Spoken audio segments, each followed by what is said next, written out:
سوال ہے جنات کو جلا دینے والی دعا یا سورہ کون سی ہے؟ آپشنز ہیں، پہلا سورہ ملک، دوسرا سورہ یاسین، تیسرا سورہ مؤمنون، چوتھا سورہ جن۔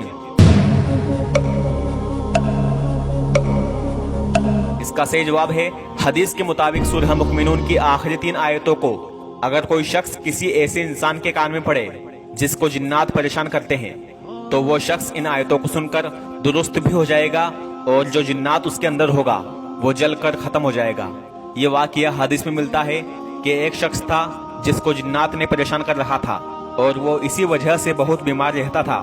جب وہ شخص عبداللہ بن مسعود رضی اللہ عنہ کے پاس آئے اور اپنی پریشانی بتائی تو عبداللہ بن مسعود رضی اللہ عنہ نے قرآن کریم کی سورہ مؤمنون سورہ نمبر 23 کی آخری کی 3 آیتیں 116، 117 اور 118 ان کے کان میں پڑھ کر دم کی، جسے آپ یہاں پر پڑھ سکتے ہیں۔ افحسبتم انما خلقناکم عبثا وانکم الینا لا ترجعون فتعالی اللہ الملک الحق لا الہ الا هو رب العرش الکریم ومن يدع مع اللہ الہا آخر لا برہان له به فانما حسابه عند ربی انه لا يفلح الكافرون وقل رب اغفر وارحم وانت خیر الراحمین۔ کیا تم یہ خیال کرتے ہو کہ ہم نے تم کو بے فائدہ پیدا کیا ہے اور یہ کہ تم ہماری طرف لوٹ کر نہیں آؤ گے؟ تو اللہ جو سچا بادشاہ ہے اس کی شان اس سے اونچی ہے، اس کے سوا کوئی معبود نہیں، وہی عرش بزرگ کا مالک ہے۔ اور جو شخص اللہ کے ساتھ اور معبود کو پکارتا ہے جس کی اس کے پاس کچھ بھی سند نہیں تو اس کا حساب اللہ ہی کے ہاں ہوگا، کچھ شک نہیں کہ کافر رستگاری نہیں پائیں گے۔ اور اللہ سے دعا کرو کہ میرے پروردگار مجھے بخش دے اور مجھ پر رحم کر، اور تو سب سے بہتر رحم کرنے والا ہے۔ جیسے ہی عبداللہ بن مسعود رضی اللہ عنہ نے ان صحابی کے کان میں ان آیتوں کو پڑھا تو یہ آیتیں سن کر وہ جنات جو ان کو اتنا پریشان کر رہا تھا فوراً اسی وقت جل کر راکھ ہو گیا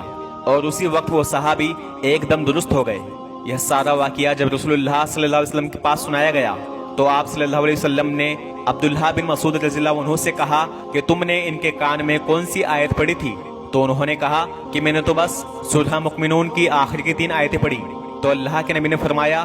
بس یہی 3 آیتیں سن کر وہ جنات جل کر ختم ہو گیا۔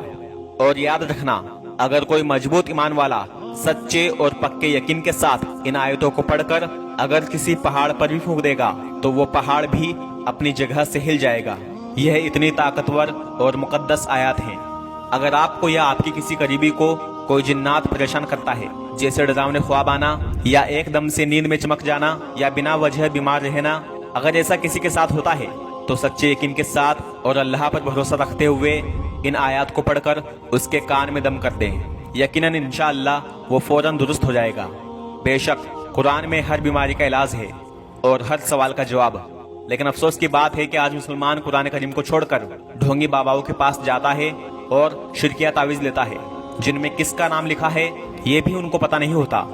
بے شک اللہ نے دنیا کو اسباب کے ساتھ جوڑا ہے تو اسباب کا استعمال کریں، گولی دوا لیں، لیکن بھروسہ اور توکل صرف اللہ پر رکھیں اور ایسے جھوٹے بابا کے پاس جا کر شرک والے تعویذ نہ لیں۔ اور اگر خدا نے تمہاری قسمت میں کوئی غم لکھ دیا تو یہ تو کیا ان کا باپ بھی تمہیں اس غم سے بچا نہیں سکتا،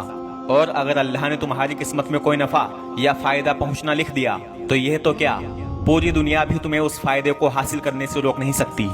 اور تعویذ پہننا کیسا ہے اس پر میں نے مکمل ویڈیو بنا دیا ہے، ڈسکرپشن میں لنک ہے، کمنٹ باکس میں لنک ہے، وہاں سے آپ اس کو دیکھ سکتے ہیں۔ انشاءاللہ امید کرتا ہوں جو میں نے سمجھانے کی کوشش کی وہ آپ سمجھ گئے ہوں گے۔ ویڈیو کو لائک کریں،